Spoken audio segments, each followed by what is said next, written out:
저리 가! 그날 안개가 목책을 핥듯 기어들어오던 자정 직후였습니다.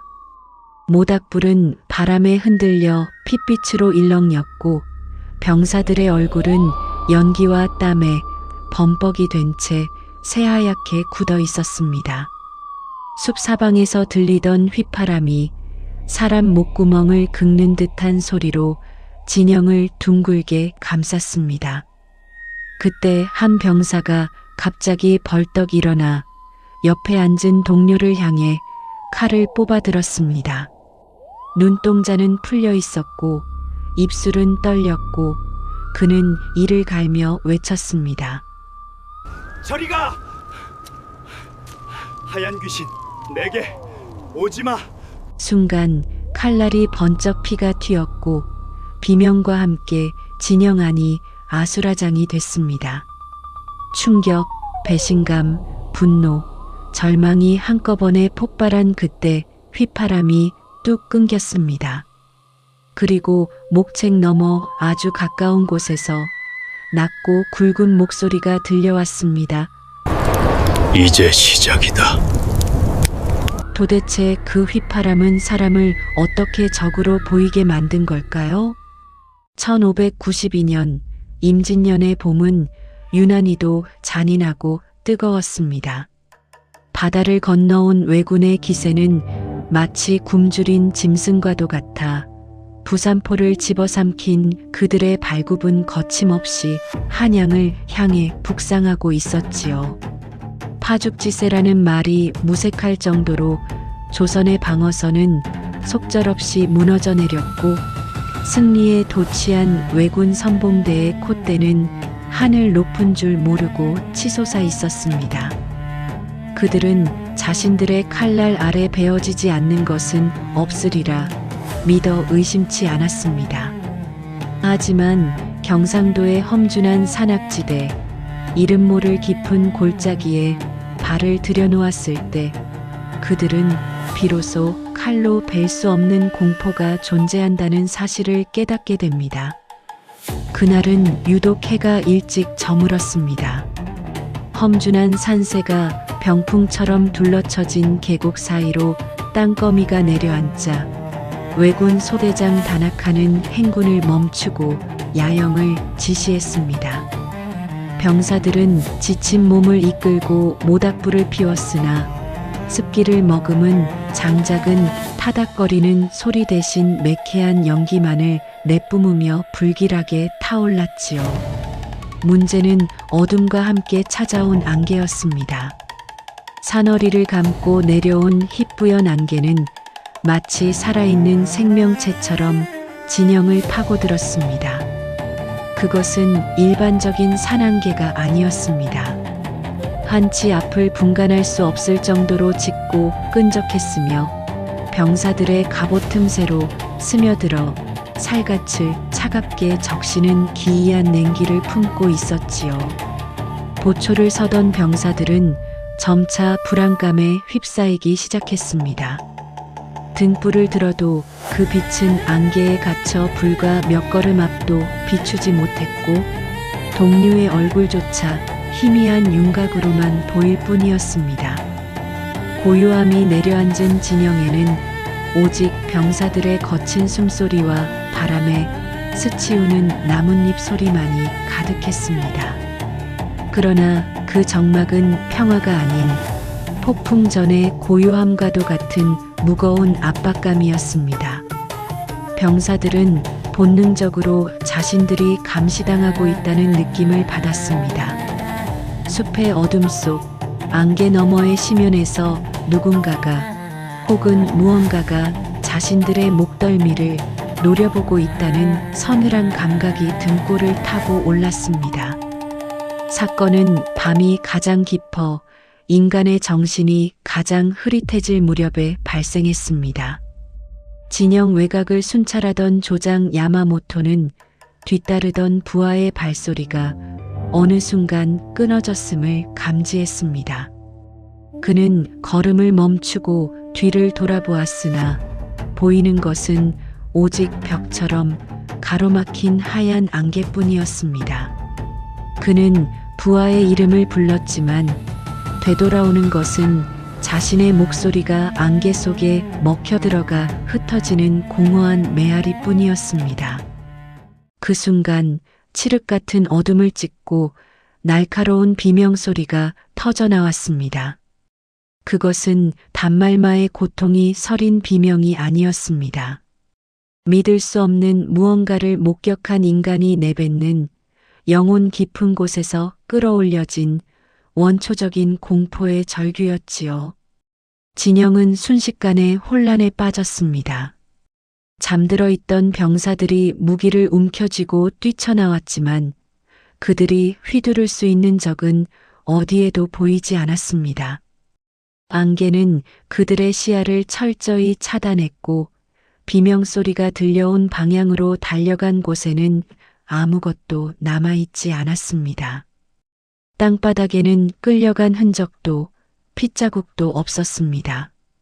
마치 그 자리에 있던 사람이 연기처럼 증발해버린 듯 그곳에는 오직 차가운 밤이슬에 젖은 풀잎만이 흔들리고 있을 뿐이었습니다. 다나카 소대장은 병사들을 진정시키려 애썼지만 공포는 전염병처럼 빠르게 번져나갔습니다. 밤새도록 병사들은 서로의 등을 맞대고 창을 밖으로 겨눈 채 뜬 눈으로 밤을 지새웠습니다.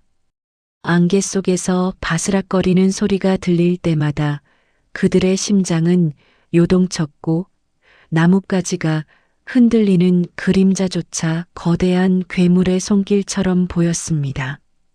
그 긴 밤 동안 그들은 어둠 속에서 자신들을 조롱하듯 맴도는 보이지 않는 시선들을 견뎌야만 했습니다. 이윽고 무겁게 내려앉았던 어둠이 걷히고 여명이 밝아왔습니다. 하지만 아침 햇살조차 숲의 음산한 기운을 완전히 몰아내지는 못했습니다. 날이 밝자마자 시작된 수색 작업은 곧 끔찍한 결말을 마주하게 됩니다. 사라졌던 병사들이 발견된 곳은 진영에서 그리 멀지 않은 그러나 사람의 발길이 닿기 힘든 가파른 바위 절벽 아래였습니다. 발견된 사체들의 모습은 전장에서 굴러먹은 베테랑 병사들조차 구토를 일으키게 만들 만큼 기이했습니다. 그들의 몸에는 화살이 박힌 자국도 칼에 베인 상처도 없었습니다. 대신 그들의 창백하게 질린 피부 위에는 정체를 알 수 없는 검붉은 표식이 선명하게 찍혀 있었습니다. 그것은 마치 불에 달궈진 인두로 지진 듯 했으나 화상은 아니었고 짐승의 발톱 자국 같았으나 찢겨진 흔적은 아니었지요. 기하학적이면서도 주술적인 느낌을 주는 그 표식은 보는 이로 하여금 본능적인 불길함을 느끼게 했습니다. 더욱 공포스러운 것은 죽은 자들의 표정이었습니다. 그들의 눈은 감기지 못한 채 허공을 응시하고 있었고 입은 찢어질 듯 벌려져 있었습니다. 그 얼굴에 서려 있는 감정은 고통이 아닌 압도적인 공포 그 자체였습니다. 도대체 죽음의 순간에 무엇을 보았기에 그토록 처참하게 일그러진 표정을 짓게 되었는지 살아남은 자들은 감히 상상조차 할 수 없었습니다. 그때 수색대 틈에서 덜덜 떨고 있던 한 생존자가 입을 열었습니다. 그는 지난밤 실종된 동료와 가장 가까운 위치에서 보초를 섰던 병사였습니다. 공포에 질려 초점을 잃은 눈동자로 그는 더듬거리며 자신이 목격한 것을 털어놓았습니다. 보았습니다. 분명히 보았습니다. 소리가 없었습니다. 발소리도 숨소리도 그들은 안개 그 자체였습니다. 그의 증언에 따르면 짙은 안개 속에서 불쑥 나타난 것은 사람이 아니었다고 합니다. 머리부터 발끝까지 새하얀 소복을 입은 형체들이었는데 그들은 땅을 밟고 걷는 것이 아니라 마치 허공을 미끄러지듯 소리 없이 움직였다는 것입니다. 일본의 갑옷과는 전혀 다른 펄럭이는 넓은 소매와 길게 늘어뜨린 하얀 옷자락은 바람에 날리며 마치 유령의 춤사위처럼 보였다고 했습니다. 그 하얀 귀신들이 다가왔습니다. 칼을 휘둘러도 그저 안개를 베는 것 같았습니다. 그들이 동료의 어깨에 손을 올리자 동료는 비명 한 번 제대로 지르지 못하고 그대로 생존자의 말은 끝까지 이어지지 못했습니다. 다시금 밀려오는 공포에 몸을 사시나무처럼 떨며 입을 다물었기 때문이지요. 하얀 옷의 귀신. 그 말은 순식간에 부대 전체로 퍼져나갔습니다. 조선의 백성들이 즐겨 입는 흰옷이 왜군들에게는 죽음을 상징하는 수의처럼 혹은 저승에서 온 사자의 복장처럼 받아들여진 것입니다. 칼과 창으로는 죽일 수 없는 존재, 소리 없이 다가와 영혼을 거두어가는 하얀 악령들에 대한 소문은 군대의 사기를 밑바닥까지 끌어내렸습니다. 다나카 소대장은 굳은 표정으로 사체에 남겨진 기이한 표식을 내려다보았습니다. 그는 이 전쟁이 자신이 알고 있던 상식적인 전쟁이 아님을 직감했습니다. 적은 눈에 보이는 조선의 광군이 아니었습니다. 이 낯선 땅의 산천초목이 그리고 그 속에 숨어있는 정체불명의 존재들이 자신들을 거부하고 공격하고 있다는 생각이 들었습니다. 단순한 게릴라 전술이라고 치부하기에는 설명할 수 없는 초자연적인 공포가 그들의 목을 조여오고 있었지요. 그는 병사들에게 서둘러 행군 준비를 시켰습니다. 이 불길한 계곡을 한시라도 빨리 벗어나고 싶은 마음뿐이었습니다. 하지만 그들이 짐을 챙겨 다시 길을 나서려 할 때 숲의 깊은 곳에서 다시금 짙은 안개가 피어오르기 시작했습니다. 마치 그들을 놔주지 않겠다는 듯 어제보다 더 짙고 차가운 안개가 대열의 앞길을 막아서고 있었지요. 그리고 그 안개 너머 희미한 나무 그림자 사이로 하얀 옷자락이 스치듯 지나가는 것을 본 것은 비단 공포에 질린 병사 한 명뿐만이 아니었습니다. 안개 속에서 울려 퍼지는 바람소리 같기도 하고 누군가의 웃음소리 같기도 한 기묘한 소리가 그들의 귓가에 맴돌기 시작했습니다. 이 끔찍한 숨바꼭질은 이제 막 시작되었을 뿐이었습니다. 피비린내 섞인 아침 안개가 거치고 난 뒤에도 다나카 소대장의 가슴을 짓누르는 불안감은 조금도 가시지 않았습니다. 지난밤의 참극은 단순한 야습이라 치부하기에는 너무나도 기이하고 초현실적인 흔적들을 남겼기 때문이지요. 절벽 아래에서 발견된 시신들의 뒤틀린 표정과 그 몸에 새겨진 알 수 없는 붉은 문양은 뼛속까지 무인의 기질을 타고난 그에게조차 생경한 공포를 심어주기에 충분했습니다. 그는 병사들의 동요를 잠재우기 위해 애써 침착한 척 가장했으나 그의 손은 칼자루를 쥔 채 미세하게 떨리고 있었습니다. 적의 실체를 확인하지 않고서는 한 발자국도 나아갈 수 없다는 판단 아래 그는 부대 내에서 가장 날렵하고 경험 많은 병사들을 추려 수색대를 조직했습니다. 그들의 임무는 이 기이한 숲의 지형을 파악하고 아군을 도륙한 자들의 꼬리를 잡는 것이었습니다. 수색대가 진영을 벗어나 숲의 깊은 곳으로 발을 들여놓자 주변의 풍경은 급격하게 변모하기 시작했습니다. 하늘을 가릴 듯 빽빽하게 솟은 침엽수들은 대낮임에도 불구하고 어두침침한 그늘을 드리웠고 발밑에는 이끼 낀 바위와 썩은 낙엽이 뒤엉켜 발을 내디딜 때마다 불길한 감촉을 전해왔습니다. 숲은 마치 거대한 아가리를 벌린 짐승의 뱃속처럼 고요하면서도 습한 숨결을 내뿜고 있었습니다. 수색대원들은 잔뜩 긴장한 채 사방을 경계하며 나아갔으나 그들의 시야에 잡히는 것은 오직 바람에 흔들리는 나뭇가지와 기괴한 형상의 바위들 뿐이었습니다. 하지만 그 고요는 오래가지 않았습니다. 선두에 섰던 병사가 가파른 비탈길을 오르던 순간 허공을 가르는 날카로운 파열음과 함께 그의 투구가 바닥으로 굴러떨어졌습니다. 어디서 날아왔는지조차 알 수 없는 돌팔매질이었습니다.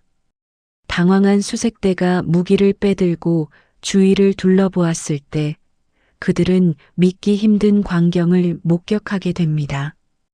깎아지른 듯한 절벽 위, 그리고 사람이 도저히 서 있을 수 없을 것 같은 나뭇가지 끝자락에 하얀 옷을 입은 형체들이 유령처럼 서 있었던 것입니다. 그들은 중력을 거스르는 듯한 몸놀림으로 바위와 바위 사이를 뛰어넘었습니다. 일본의 정규군이 입는 육중한 갑옷과는 달리 그들의 하얀 옷자락은 바람을 타고 펄럭이며 마치 춤을 추는 학처럼 혹은 저승으로 인도하는 사신처럼 보였습니다. 왜군들이 조총을 겨누고 방아쇠를 당기려 하면 그들은 이미 연기처럼 사라져 바위 뒤로 몸을 감춘 후였지요. 그들은 결코 정면으로 맞붙지 않았습니다. 대신 지형지물을 완벽하게 이용하여 치고 빠지기를 반복했습니다. 숲 전체가 그들의 무기였고 바위 하나, 나무 한 그루가 그들의 방패였습니다. 수색대는 혼란에 빠져 칼을 휘둘렀으나 칼날이 베어내는 것은 허공과 나뭇잎뿐이었습니다. 분명 눈앞에 있었던 적이 눈 깜짝할 사이에 등 뒤에서 나타나 창자루로 가격하고는 다시 숲속으로 사라지는 시기였지요. 그것은 전투라기보다는 일방적인 농락에 가까웠습니다. 하얀 옷의 잔상만이 망막에 어지럽게 남을 뿐 실체는 잡히지 않았습니다. 베테랑이라 자부하던 수색대원들의 얼굴에는 점차 당혹감을 넘어선 공포가 번져갔습니다. 이것은 인간이 구사하는 전술이 아니었습니다. 산신이 노하여 보낸 도깨비 군대이거나 원한 맺힌 귀신들이 때로 몰려온 것이라 믿을 수밖에 없는 신출기모람이었습니다. 결국 수색대는 만신창이가 된 채 진영으로 쫓겨오듯 퇴각해야 했습니다. 보고를 받은 다나카 소대장의 미간에는 깊은 주름이 패였습니다. 그는 생존자들의 증언과 자신의 경험을 종합하여 한 가지 결론에 도달했습니다. 이 적은 평범한 조선의 관군도 의병도 아니었습니다. 그는 떨리는 목소리로 참모들에게 이렇게 말했습니다. 이들은 사람이 아니다. 조선 팔도에 능하다는 도술가들이 부리는 망량의 군대, 즉 귀신 군대임이 틀림없다. 지휘관의 입에서 나온 귀신이라는 단어는 삽시간에 진영 전체를 얼어붙게 만들었습니다. 적이 인간이라면 칼로 베고 총으로 쏘아 죽일 수 있겠지만 도술을 부리는 귀신이라면 이야기가 달라집니다. 다나카는 즉시 행군을 전면 중단하고 현재 위치에 방어 진지를 구축하라고 명했습니다. 숲이 주는 공포로부터 병사들을 격리하기 위해 목책을 높이 세우고 밤이 되면 진영 곳곳에 수십 개의 모닥불을 피워 어둠을 몰아내려 했습니다. 불빛만이 유일한 구원이자 위안이었으니까요. 그러나 진정한 공포는 해가 지고 나서야 비로소 그 본색을 드러냈습니다. 칠흑 같은 어둠이 산맥을 뒤덮고 모닥불의 불길이 위태롭게 춤을 추기 시작할 무렵이었습니다. 숲의 사방에서 기이한 소리가 들려오기 시작했습니다. 처음에는 그저 바람이 바위 틈을 지나며 내는 소리인 줄 알았습니다. 하지만 그 소리는 점차 명확한 리듬과 의도를 가진 소리로 변모해 갔습니다. 그것은 휘파람 소리였습니다. 그러나 인간이 입술로 부는 경쾌한 휘파람이 아니었습니다. 마치 찢어진 목구멍에서 새어나오는 듯한 날카롭고도 구슬픈, 그러면서도 듣는 이의 신경을 쇠톱으로 긁어내는 듯한 섬뜩한 소리였습니다. 하나의 휘파람 소리가 들리면 이내 반대편 산등성이에서 다른 휘파람 소리가 화답하듯 이어졌습니다. 소리는 진영을 포위하듯 둥글게 감싸더니 점차 거리를 좁혀왔습니다. 높고 낮은 음역을 오가는 그 기괴한 멜로디는 병사들의 고막을 파고들어 뇌수까지 뒤흔들었습니다. 어떤 소리는 마치 낄낄거리는 웃음소리 같았고, 어떤 소리는 죽은 동료가 흐느끼는 울음소리처럼 들렸습니다. 병사들은 귀를 틀어막았지만 소리는 손가락 틈새를 비집고 들어와 머릿속을 맴돌았습니다. 극도의 긴장 상태에서 며칠째 잠을 자지 못한 병사들의 정신은 그 소리 하나에 무참히 무너져 내리기 시작했습니다. 모닥불 주위에 옹기종기 모여 앉은 병사들의 눈빛은 점차 초점을 잃고 탁해져 갔습니다. 들리나? 저 소리. 어제 죽은 야마다의 목소리야. 나를 부르고 있어. 한 병사가 몽유병 환자처럼 중얼거리며 목책 쪽으로 걸어가려 하자 동료들이 그를 황급히 붙잡았습니다. 하지만 공포는 전염병보다 빠르게 퍼져나갔습니다.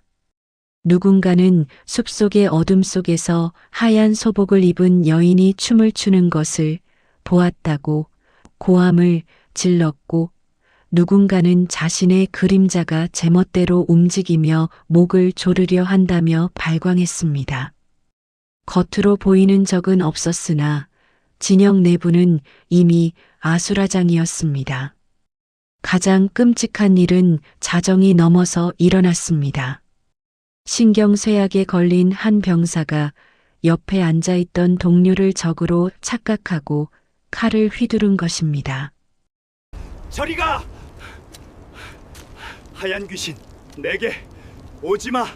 그의 외침과 함께 피가 튀었고, 이는 곧 걷잡을 수 없는 내부 분열의 도화선이 되었습니다. 서로가 서로를 의심하고 그림자 하나에도 칼을 겨누는 상황이 벌어졌습니다.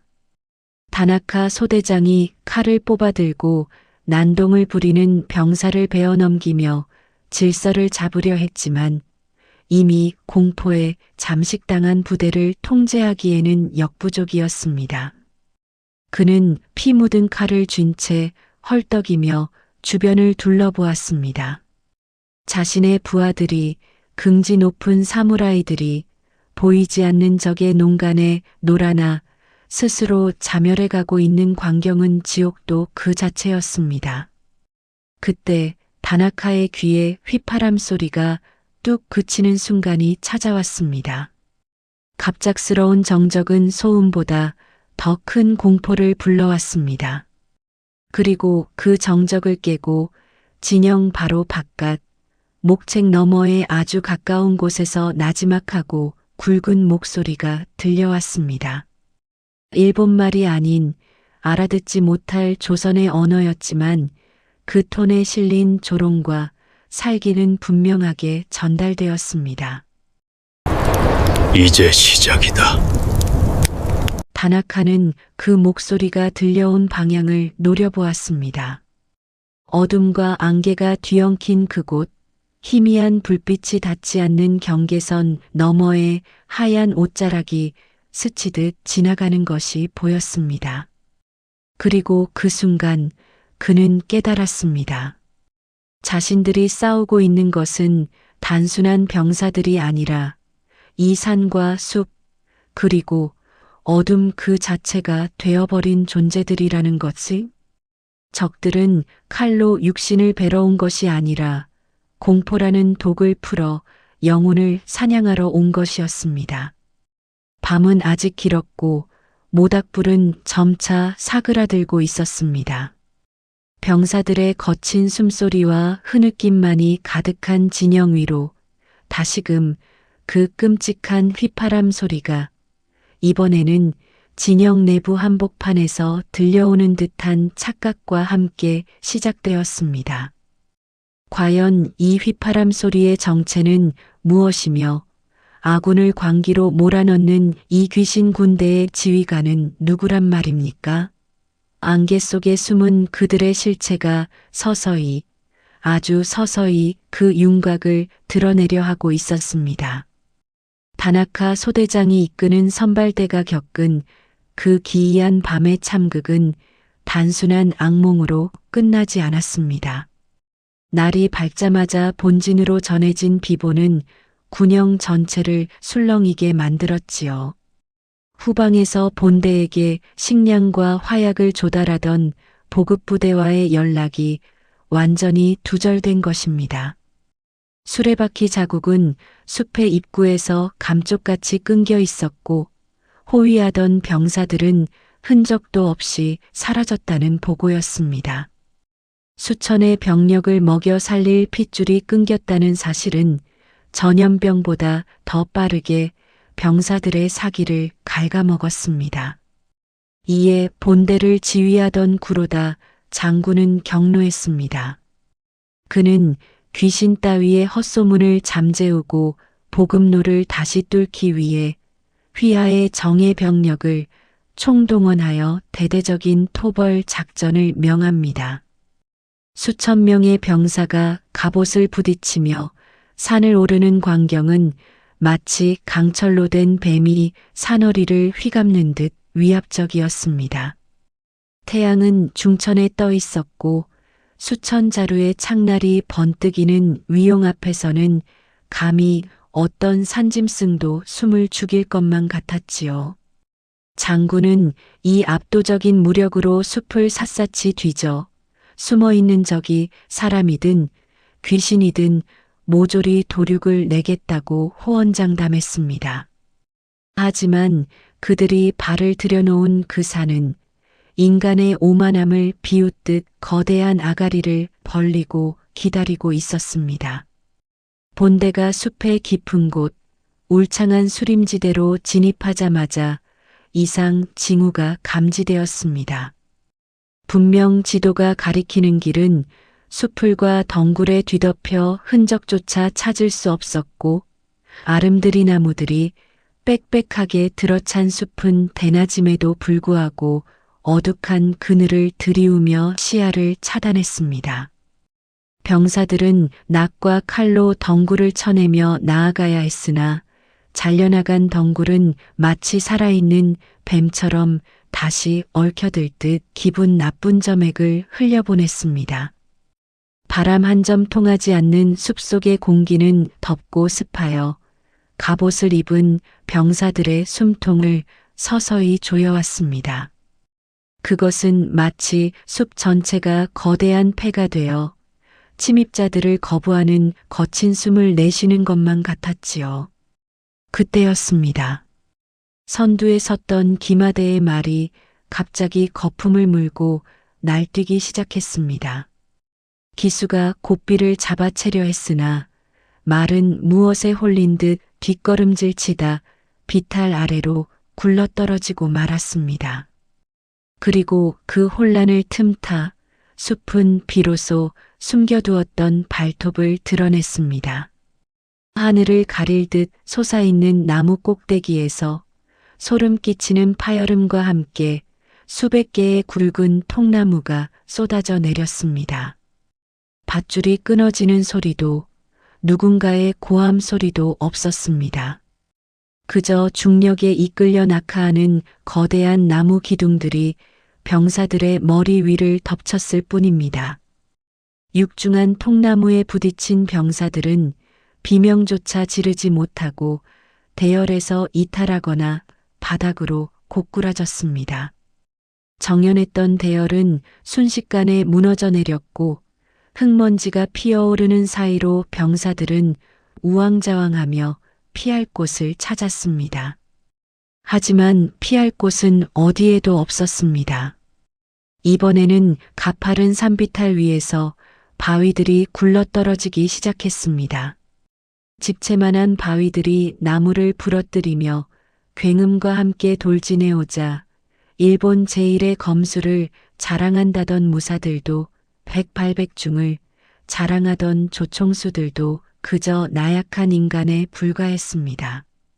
조총을 쏘려 해도 적은 보이지 않았고 칼을 휘둘러도 뵐 수 있는 것은 굴러오는 돌덩이뿐이었으니까요.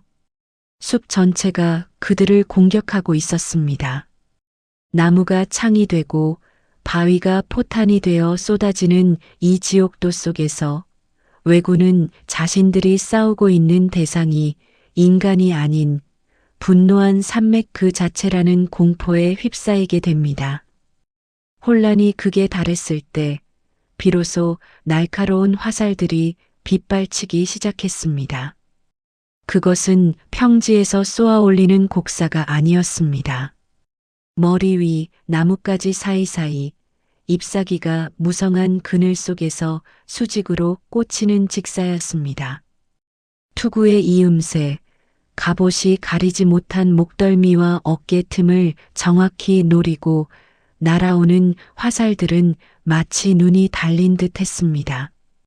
병사들이 고개를 들어 위를 보았지만 보이는 것은 흔들리는 나뭇가지와 잎새 사이로 비치는 햇살뿐, 활을 쏘는 사수의 모습은 그림자조차 찾을 수 없었습니다. 나무 위다. 나무 위에 귀신이 있다. 누군가의 외침에 조총수들이 일제히 나무 위를 향해 방아쇠를 당겼습니다. 화약 연기가 자욱하게 피어올랐고 나뭇잎이 우수수 떨어져 내렸지만 떨어지는 적의 시체는 단 한 구도 없었습니다. 그들은 마치 다람쥐처럼 혹은 허공을 밟는 비조처럼 나무와 나무 사이를 옮겨 다니며 위치를 바꾸고 있었습니다. 왜군의 반격은 허공을 가를 뿐이었고 화약과 탄환이 낭비되는 사이 보이지 않는 화살은 계속해서 지휘관급 장교들을 하나둘씩 쓰러뜨렸습니다. 지휘 체계가 마비된 본대는 공포에 질려 뒷걸음질 쳤습니다. 하지만 그들이 후퇴하려던 길목에는 이미 거대한 고목이 쓰러져 퇴로를 막고 있었고 그 뒤편 숲을 속에서는 정체를 알 수 없는 짐승의 울음소리와 함께 또 다른 화살비가 쏟아졌습니다. 적은 그들을 죽이는 것보다 어딘가로 몰아가는 것에 더 목적이 있는 듯 했습니다. 좌우와 후방에서 가해지는 압박은 교묘하게 열려있는 단 하나의 길, 좁고 깊은 골짜기 안쪽으로 그들을 유도하고 있었지요. 구로다 장군은 이것이 함정임을 직감했습니다. 하지만 사방에서 조여오는 보이지 않는 죽음의 손길을 피하기 위해서는 뚫려있는 그 좁은 길로 병력을 움직이는 것 외에는 선택지가 없었습니다. 그는 이를 악물고 정군에게 계곡 안쪽으로의 이동을 명했습니다. 일단 숲을 벗어나 개활지로 나가 전열을 정비하려는 계산이었으나 그것은 적이 파놓은 더 깊은 수렁으로 발을 들이는 결정적인 패착이었습니다. 그들이 쫓기듯 들어선 곳은 양옆으로 깎아지른 절벽이 병풍처럼 둘러선 협곡이었습니다. 죽음의 주둥이라 불릴 만큼 입구는 좁고 안은 깊은 호리병 모양의 지형이었지요. 수천의 병력이 그 좁은 공간에 갇히자 숨막히는 정적이 찾아왔습니다. 숲속에서 그들을 괴롭히던 화살도 바위도 뚝 그쳤습니다. 오직 거친 숨소리와 갑옷이 스치는 소리만이 협곡을 울렸습니다. 태양은 이미 서산으로 넘어가고 있었고 높은 절벽에 가려진 협곡 안에는 숲보다 더 빠르게 짙은 어둠이 깔리기 시작했습니다. 그리고 그 어둠과 함께 협곡의 입구 쪽에서 쿵, 쿵, 쿵 하는 둔탁한 소리가 들려왔습니다. 병사들이 뒤를 돌아보았을 때 그들은 절망적인 광경을 목격했습니다. 협곡의 유일한 출구였던 좁은 입구가 산 위에서 굴러떨어진 거대한 바위들에 의해 완전히 봉쇄되고 있었던 것입니다. 퇴로는 끊겼고 사방은 험준한 절벽으로 막힌 도간의 든 쥐신세. 이것이 바로 귀신 군대가 노리던 바였습니다. 그제야 구로다 장군은 깨달았습니다. 적들은 수천의 대군과 정면으로 맞설 생각이 애초에 없었습니다. 그들은 이 거대한 숲과 산을 무기로 삼아 스스로의 발로 지옥의 문턱까지 걸어 들어오게 만든 것입니다. 완벽하게 고립된 본대 위로 밤의 장막이 무겁게 내려앉았습니다. 그리고 절벽 꼭대기 까마득히 높은 그곳에서 하나둘씩 횃불이 켜지기 시작했습니다. 처음에는 반딧불이처럼 작았던 불빛들이 점차 늘어나더니 이내 협곡의 능선을 따라 수백, 수천 개의 불꽃이 띠를 이루며 밤하늘을 수놓았습니다. 칠흑 같은 어둠 속 오직 그 횃불 아래 비치는 것은 바람에 펄럭이는 하얀 옷자락들 뿐이었습니다. 마치 저승에서 내려다보는 심판관들처럼 절벽 위에 도열한 하얀 군대는 아무런 말 없이 협곡 아래의 왜군들을 내려다보고 있었습니다. 그 침묵은 고함이나 북소리보다 더 웅장하고 압도적인 공포가 되어 왜군들의 심장을 짓눌렀습니다. 이제 협곡 안의 왜군들에게 남은 것은 굶주림과 공포, 그리고 머리 위에서 언제 쏟아질지 모르는 죽음뿐이었습니다. 구로다 장군은 떨리는 손으로 칼자루를 움켜쥐며 올려다보았습니다. 횃불의 일렁임 속에서 가장 높은 바위 위에 서 있는 한 인형이 천천히 손을 들어 올리는 모습이 보였습니다. 그것은 사륙의 시작을 알리는 신호이자 이 끔찍한 사냥의 끝을 예고하는 몸짓이었습니다. 숲은 다시금 깊은 숨을 들이마셨습니다. 이제 곧 이 협곡은 붉은 피로 물들 것이며 그 비명소리는 산맥을 타고 흘러 전설이 될 것입니다. 과연 이 절체절명의 위기 속에서 왜군은 살아남을 수 있을까요? 그리고 저 하얀 옷의 지휘관이 내리는 다음 명령은 무엇일까요? 밤은 이제 막 시작되었을 뿐입니다. 협곡의 밤하늘을 수놓은 수천 개의 횃불은 마치 지상으로 내려온 별 무리 같기도 했고 죄인을 심판하기 위해 도열한 저승의 눈동자들 같기도 했습니다. 절벽 위에서 내려다보는 그 무수한 시선들 아래 도간에 든 쥐가 되어버린 왜군 본대는 숨소리조차 내지 못한 채 얼어붙어 있었습니다. 구로다 장군은 타들어가는 목을 축일 침조차 말라버린 입술을 달싹이며 저 까마득한 높이의 어둠 속에 서 있는 존재들을 올려다보았습니다. 그들이 정말 원한 맺힌 귀신들의 집합체라면 이제 곧 저 횃불들은 도깨비불이 되어 이 협곡을 불바다로 만들 것이라 생각했지요. 공포는 상상력을 먹이 삼아 병사들의 이성을 갉아먹고 있었고 그 정막은 천둥 소리보다 더 무겁게 고막을 짓누르고 있었습니다. 그때였습니다. 절벽의 가장 높은 곳, 달빛조차 비켜가는 바위 끝자락에서 기이한 변화가 일어났습니다. 칠흑 같은 어둠과 하얀 소복의 물결 사이로 눈을 찌를 듯 강렬한 붉은색이 피어오르기 시작한 것입니다. 그것은 횃불의 붉음과는 달랐습니다. 마치 어둠의 심장에서 뿜어져 나온 핏빛 같기도 했고, 지옥의 화염을 옷감으로 짜내어 만든 듯한 선명한 진홍빛이었습니다. 붉은 옷을 입은 장수, 그는 바람에 옷자락을 휘날리며 절벽 끝에 오만하게 서 있었습니다. 그 모습은 마치 하얀 유령들을 거느린 붉은 악마와도 같아 보는 이로 하여금 본능적인 전율을 일으키게 만들었습니다. 붉은 장수가 천천히 팔을 들어 올리자 협곡을 둘러싼 수천의 횃불이 일제히 허공을 향해 치솟았다가 아래로 곤두박질 쳤습니다. 그것은 공격 개시를 알리는 신호탄이었습니다. 그리고 그 순간 왜군들이 그토록 두려워했던 귀신들의 비명이 터져 나왔습니다. 하지만 그것은 지옥의 소리가 아니었습니다.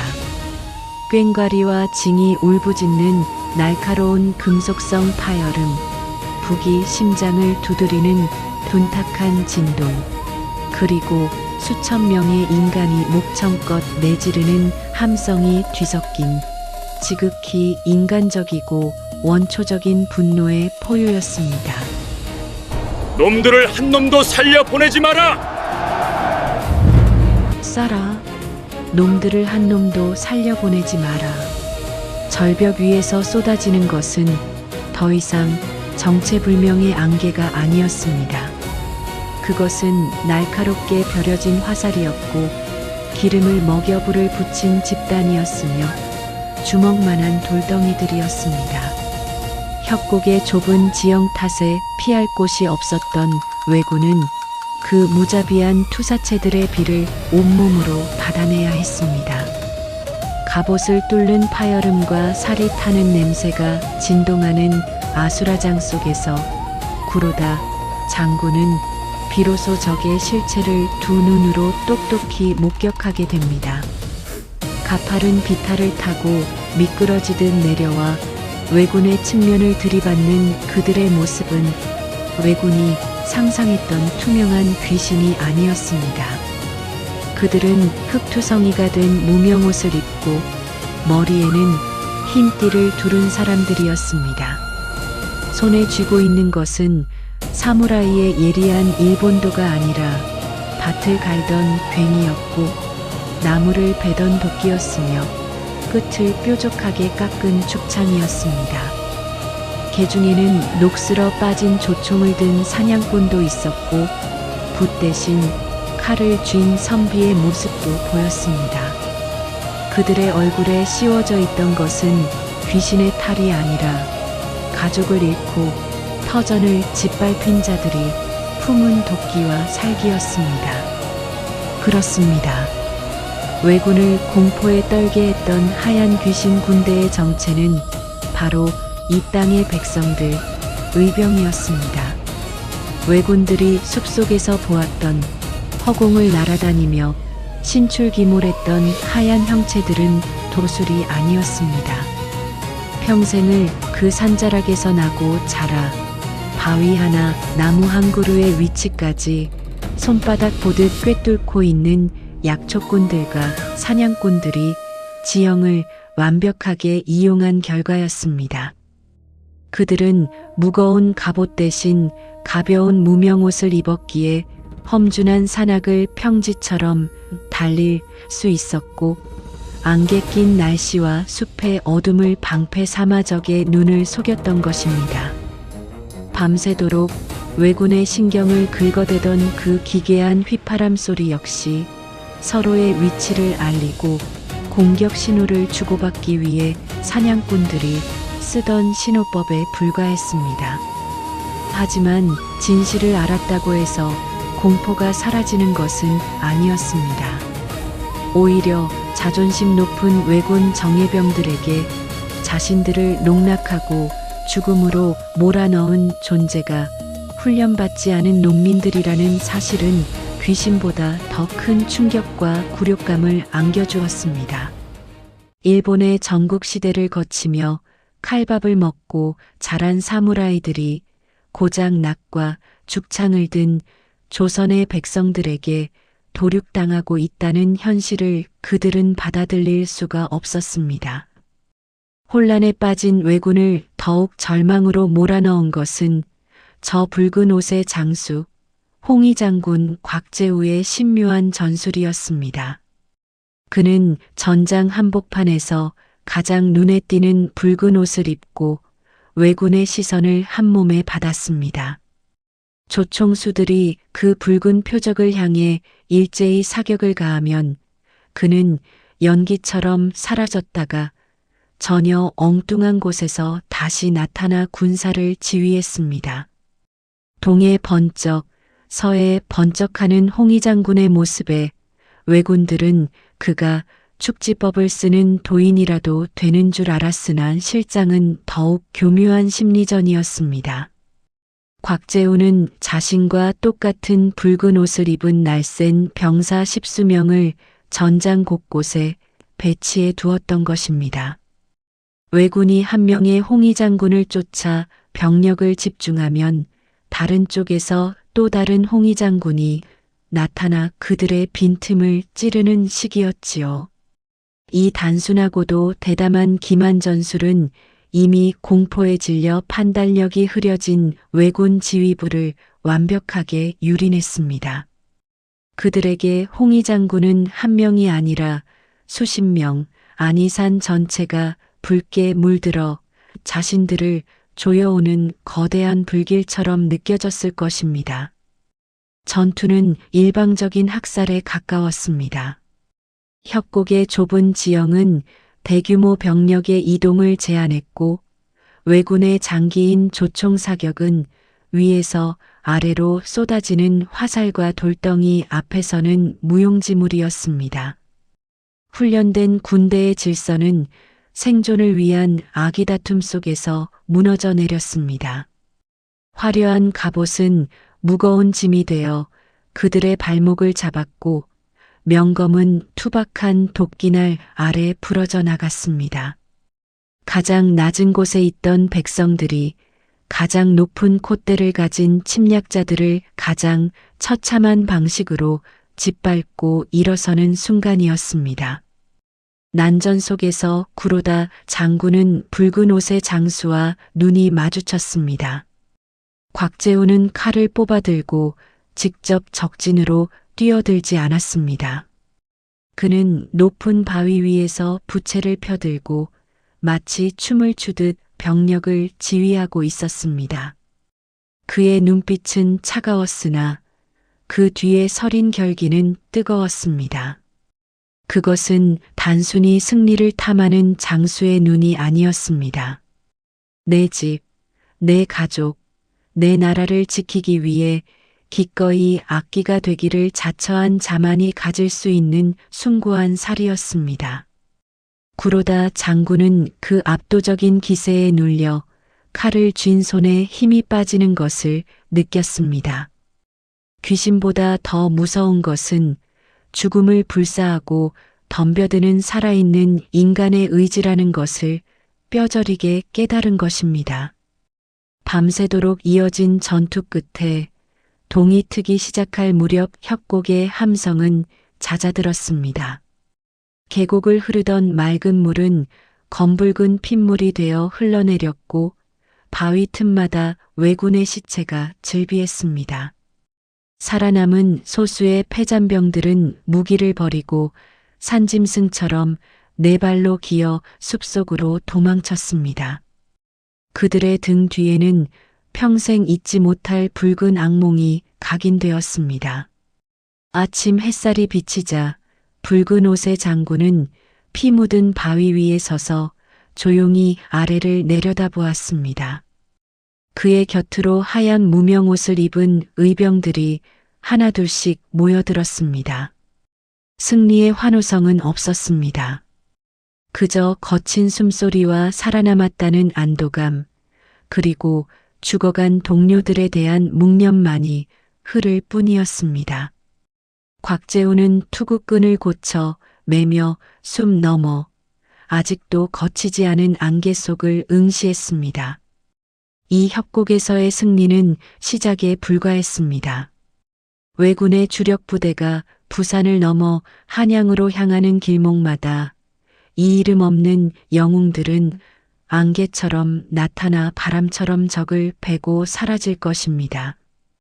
왜군들에게 곽재우라는 이름과 붉은 옷은 이제 단순한 적장의 표식이 아니라 감히 범접할 수 없는 공포의 대명사가 되었습니다.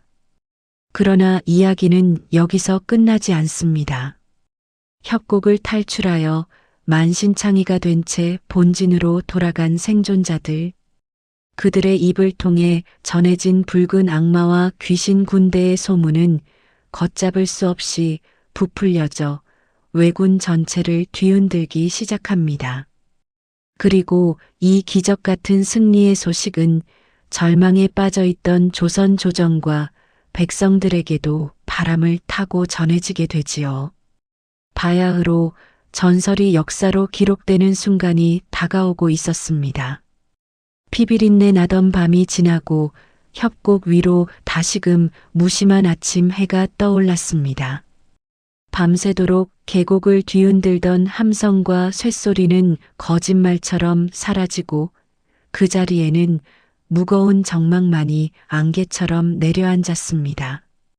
붉게 물든 개울물은 바위 틈을 돌아 말없이 하류로 흘러내렸고 참혹하게 널브러진 왜군의 시신들 위로 이름 모를 산새들이 내려앉아 지저귀고 있었지요. 산은 지난밤의 사륙을 기억하지 못한다는 듯 여느 때와 다름없는 평온하고도 냉정한 모습으로 그곳에 서 있었습니다. 그러나 그 골짜기를 빠져나간 생존자들의 기억 속에 각인된 공포는 결코 아침 햇살에 녹아 없어질 성질의 것이 아니었습니다. 간신히 목숨을 부지하여 본진으로 도망친 왜군 병사들의 눈동자는 초점을 잃은 채 흔들리고 있었습니다. 그들은 상관에게 보고를 올리면서도 뒤를 힐끔거리며 몸서리쳤습니다. 숲에서 불어오는 바람 소리만 들어도 혹은 붉은색 깃발만 보아도 그들은 발작적으로 칼자루를 움켜쥐며 비명을 삼켜야 했습니다. 그들의 입을 통해 전해진 이야기는 삽시간에 왜군 전체로 퍼져나가며 패배의 원인을 인간의 전술이 아닌 초자연적인 현상으로 둔갑시켰습니다. 훗날 발견된 왜군 장수들의 일기나 회고록을 살펴보면 그날의 전투는 단순한 패배가 아닌 기이한 영적 체험으로 기록되어 있습니다. 그들은 자신들을 공격한 대상을 조선의 농민이라 적지 않았습니다. 대신 산과 하나가 되어 움직이는 하얀 악령들, 공간을 지배하며 번개처럼 내리꽂히는 붉은 막이라는 표현을 사용하며 그 공포를 구체화했습니다. 자신들이 평생 갈고 닦은 무사도와 최신식 조총이 무력화된 이유를 납득하기 위해서는 상대가 인간이 아닌 범접할 수 없는 존재여야만 했기 때문일지도 모릅니다. 그렇게 홍위 장군과 그가 이끄는 귀신 군대의 전설은 적들의 두려움 섞인 북끝에서 완성되어 바다 건너 일본 땅까지 전해지게 됩니다. 그러나 정작 승리의 주역이었던 그들의 모습은 왜군의 상상과는 사뭇 달랐습니다. 전투가 끝난 후 붉은 옷의 장군 곽재우 뒤로 모여든 귀신들은 가면을 벗고 본연의 얼굴을 드러냈습니다. 그들은 도수를 부리는 도사도 하늘에서 내려온 신장도 아니었습니다. 그들의 거친 손에는 굳은 살이 큼지막하게 박혀 있었고 흙투성이가 된 발은 집신조차 제대로 신지 못한 맨발인 경우가 허다했습니다. 피와 땀으로 얼룩진 하얀 무명옷을 입고 서로의 생사를 확인하며 쉰 목소리로 안부를 묻는 이들. 그들은 어제까지만 해도 밭에서 쇠스랑으로 땅을 일구던 늙은 농부였고 서당에서 글을 읽던 유약한 선비였으며 주인 집의 짐을 나르던 이름 없는 노비였습니다. 누군가의 아버지이자 아들이고 남편이었던 그들은 나라가 위태롭다는 소식에 쟁기 대신 창을, 분 대신 칼을 쥐고 산으로 올라온 것이었지요. 그들은 정규 훈련을 받은 적도 없었고 조정으로부터 녹봉 한 푼 받은 적도 없었습니다. 오히려 전쟁이 터지자 가장 먼저 도망친 것은 나라의 녹을 먹던 관리들과 관군들이었습니다. 지켜주겠다던 임금마저 도성을 버리고 북으로 피난을 떠났을 때 버려진 땅에 남아 스스로를 지킨 것은 바로 이 힘없는 백성들이었습니다. 그들에게는 지켜야 할 왕조의 명분보다 당장 내 집 뒷마당에 묻힌 조상의 묘소와 처자식의 목숨이 더 중했기 때문입니다. 그들은 지형을 이용하는 지혜를 병법서가 아닌 삶의 터전에서 배웠습니다. 매일 나무를 하러 오르내리던 뒷산의 샛길이 그들의 보급로가 되었고 사냥을 하며 익힌 짐승의 섭성을 이용해 적을 유인했습니다. 왜군이 두려워했던 그 신출기모람은 다름 아닌 이 땅에서 나고 자라 흙냄새를 맡으며 살아온 사람들만이 가질 수 있는 땅과의 완전한 일체감에서 비롯된 것이었습니다.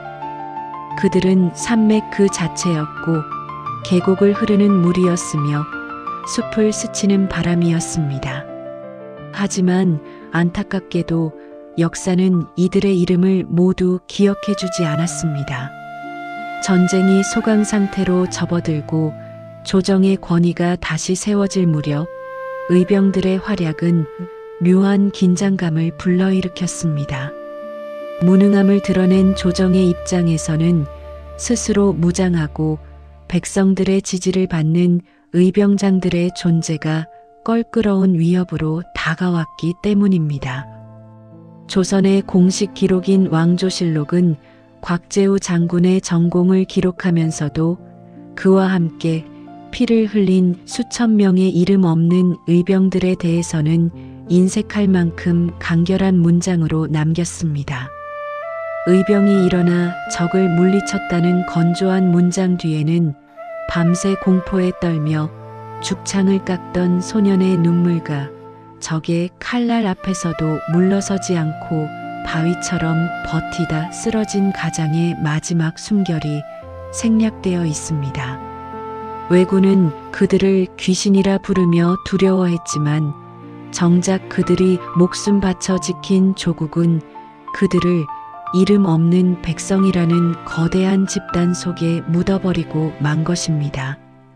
전투가 모두 끝나고 다시 평화가 찾아왔을 때 살아남은 의병들은 아무런 보상도 훈장도 바라지 않고 조용히 자신들의 자리로 돌아갔습니다.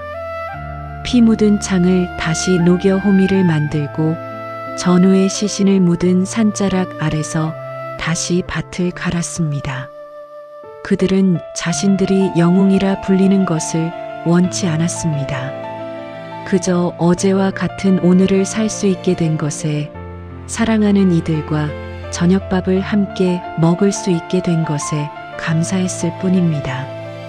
가끔 늦은 밤 마을 어귀 평상에 모여 앉은 노인들이 막걸리 한 사발에 목을 축이며 낮은 목소리로 그날의 이야기를 나누곤 했습니다. 붉은 옷을 입은 장군이 호령하던 모습과 벼락같이 쏟아지던 바위들, 그리고 안개 속에서 벌벌 떨던 외적들의 꼴을 이야기하며 껄껄 웃다가도 이내 먼저 간 동무의 이름이 나오면 숙연해져 먼 산을 바라보곤 했지요. 그들의 이야기는 문자로 기록되지 못한 채 입에서 입으로 바람결에 실려 전설이 되었습니다. 우리가 지금 밟고 서 있는 이 땅, 한반도의 산과 들에는 바로 그들의 넋이 서려 있습니다. 이름 석자 남기지 못하고 사라져간 수많은 귀신들. 왜군에게는 공포의 대상이었으나 우리에게는 든든한 수호신이었던 그들. 진정으로 이 땅의 주인이었던 것은 왕자에 앉은 이가 아니라 위기의 순간마다 기꺼이 자신의 모든 것을 던져 산하를 붉게 물들였던 그 평범하고도 위대한 사람들이었습니다. 임진년의 그 뜨거웠던 여름, 안개 낀 계곡에서 벌어진 미스터리한 승리는 단순한 기적이 아니었습니다. 그것은 이 땅을 사랑하는 가장 평범한 마음들이 모여 만들어낸 거대한 의지의 발현이었습니다. 지금도 비가 오거나 안개가 짙게 끼는 날이면 그 옛날 곽재우 장군이 활약했던 경상도 의령의 깊은 골짜기에서는 바람 소리에 섞여 그들의 함성이 들려온다고 합니다. 역사가 기록하지 않았다고 해서 그들의 존재가 사라지는 것은 아닙니다. 붉은 옷자락 휘날리며 적진을 누비던 장군과 그 뒤를 따르던 하얀 무명옷의 물결은 우리 민족의 가슴 속에 영원히 지워지지 않는 긍지로 남아있을 테니까요. 역사의 한 줄기 속에 숨겨진 이야기는 오늘 우리에게 어떤 의미를 남길까요? 여러분의 생각은 어떠신지 댓글로 나누어 주시면 감사하겠습니다. 지금까지 사연 한 줄기였습니다. 오늘 이 이야기가 마음을 울렸다면 구독과 좋아요, 알림 설정으로 저희와 함께 긴 역사의 여정을 계속해 주십시오. 시청해 주셔서 감사합니다.